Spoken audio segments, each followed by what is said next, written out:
Can pigeons read? This one gives every indication, because he's been taught to distinguish between two words and to behave appropriately.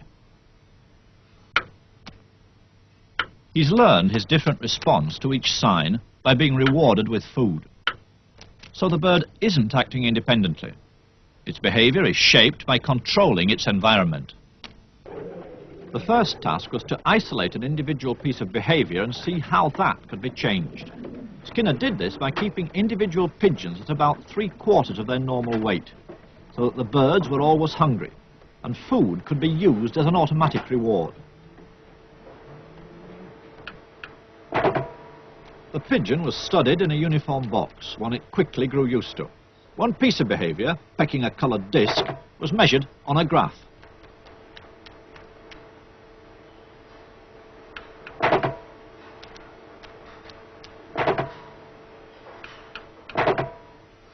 The pigeon learned that pecking the disc produced a reward. Then the behavior of pecking could be studied in relation to how often that reward was offered, or in Skinner's terms, what was the schedule of reinforcement. The main thing is what we call schedules of reinforcement. Reinforcement is what the layman calls reward, and you can schedule it so that a reward occurs every now and then when a pigeon does something. We usually use a response with a pigeon pecking a little disc, a little spot in the wall, and you can reinforce with food, but you don't reinforce every time. Perhaps every 10th time, or perhaps only once every minute or something like that. There are a very large number of schedules, and they have their special effects. And there is a good example of how you can move from the pigeon to the human case, because one of the schedules which is very effective with rats or pigeons is what we call the variable ratio schedule, and that is at the heart of all gambling devices, and has the same effect. The pigeon can become a pathological gambler just as a person can. Now, the fact that we found that out with pigeons and could prove it by removing and changing the schedule makes it easy for us to interpret the case with the human subject. We don't say that the human subject gambles to punish himself, as the Freudians might say, or gambles because he feels excited when he does so. Nothing of the sort.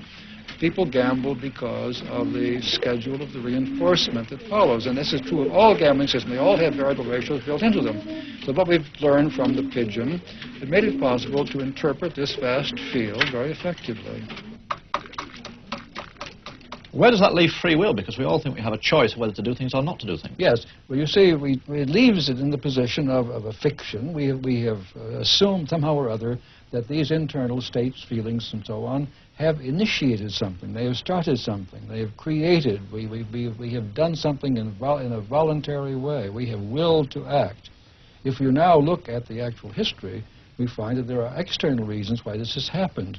In other words, by discovering the causes of behavior, we can dispose of the imagined internal cause. We dispose of free will as an American divine of the 18th century, Jonathan Edwards, did. He said, we believe in free will because we know about our behavior, but not about its causes. And of course, it's the object of a science of behavior to discover causes. And once you have found those causes, there is less you need to attribute to an internal act of will, and eventually, I think, we need to attribute nothing to it.